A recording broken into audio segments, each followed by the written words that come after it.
I now want to bring in Ambassador Dennis Ross, former special envoy to the Mideast and an NBC News foreign affairs analyst. Thank you so much for joining us, Ambassador. Really appreciate it. Sure. Good to be with you. I just want to start off by getting your reaction to what we heard from Prime Minister Netanyahu. What were the big takeaways for you? Look, I think the essence of his speech was about trying to reframe the narrative, to remind everybody that October 7th is very much on the minds of Israelis.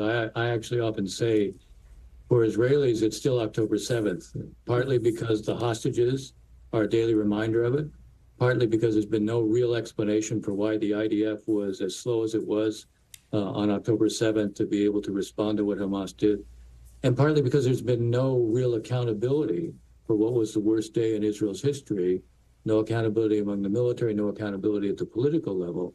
And what he was doing was reminding the world and certainly the American public that Hamas did these grotesque things, and he was reminding them of what Israel was dealing with, and that in effect, no one would accept having a neighbor like Hamas next to them and do nothing about it. So I think it was important for him to tell that story. I think he wanted to do one other thing. He wanted to show who the Israeli military is. You saw several soldiers, two of which are soldiers of color, as a way of taking on this notion of Israel being a kind of white colonial state. This is not who Israel is. And he wanted to show that picture very vividly. So I think what you were really seeing was, more than anything else, this was an effort to sort of reshape the narrative on the one hand, and to thank the United States on the other for everything it's done, while reminding us that Israel, in effect, by taking on Hamas, is also taking on Iran, is taking on those who are enemies, not just of Israel, but of the United States as well. And, of course, we heard his impassioned promise to continue to fight to get the hostages home. And, of course, the families of the hostages are pushing for a ceasefire deal to do exactly that. They are saying, we want a ceasefire deal. We want it now. We want it next week. Can you give us the reality check there, Ambassador? Because there have been so many stops and starts as it relates to these talks. Is it even conceivable that there could be a deal in the near term, in the near future? It is conceivable. There are two reasons. One reason is that Hamas has made a concession on what has been a condition that they imposed. It was a condition that they wouldn't start this three-phase process unless there was a commitment in advance to a complete ceasefire. Now, they have walked back to where they were in February. In February, they made they expressed the willingness to launch this three-wave process and not nail down the idea of a commitment to a permanent ceasefire until the second phase. Each phase is to be 42 days. They walked that back, and then a couple of weeks ago, they now went back to the position they had in February. The other part of this was that Israel made a concession which allowed them to say, okay, there's a linkage between phase one and phase two. Starting on day 16 of phase one, we will begin to negotiate for a permanent ceasefire. Even if we don't reach it, we'll go to the second phase. So that means you'd have almost a guarantee that you'd have at least 84 days of a pause. So I do think we're seeing something that is different than we've seen before, but you're right to be somewhat skeptical as to whether or not we're going to see this. I'd add one last point. I think the key for Prime Minister Netanyahu is there are those within his own coalition who are prepared to bolt if he accepts the deal.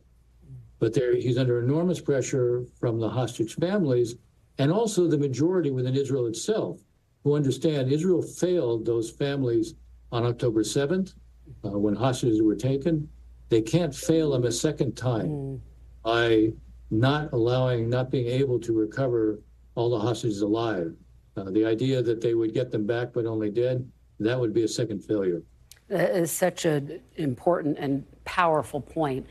You know, there's a lot of questions, and you and I have talked about this. What happens once this phase of the war ends? What happens the day after Prime Minister Netanyahu says, okay, we now feel as though we have defeated at least the leadership structure of Hamas? Let me play you a little bit of what he had to say about that and get your reaction on the other side. Sure. The day after we defeat Hamas, a new Gaza can emerge. My vision for that day is of a demilitarized and de-radicalized Gaza. Israel does not seek to resettle Gaza, but for the foreseeable future, we must retain overriding security control there to prevent the resurgence of terror, to ensure that Gaza never again poses a threat to Israel. Do you think that that's realistic? Would the U.S., would Arab nations agree to having Israel maintain a security presence there? I think the answer is no.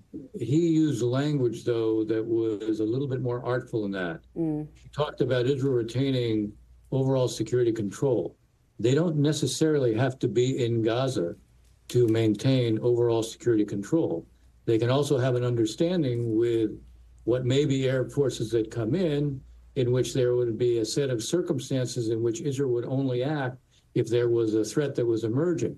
So there are different ways to get at what he was suggesting without necessarily implying that Israel stays within Gaza. You are not going to get Arab forces, whether it's the UAE, Egypt, Morocco, or others. You're not going to get any kind of international or regional presence in Gaza that would be a security presence so long as Israel remains within Gaza itself. But you can create some artful approaches where there's an understanding if there are threats that these forces can't handle themselves, or if it becomes clear there's emerging threat, it's understood Israel's not going to wait to be hit. All right, Ambassador Dennis Ross, thank you so much for your time and your perspective today. Really appreciate it. Thanks for watching. Stay updated about breaking news and top stories on the NBC News app or follow us on social media.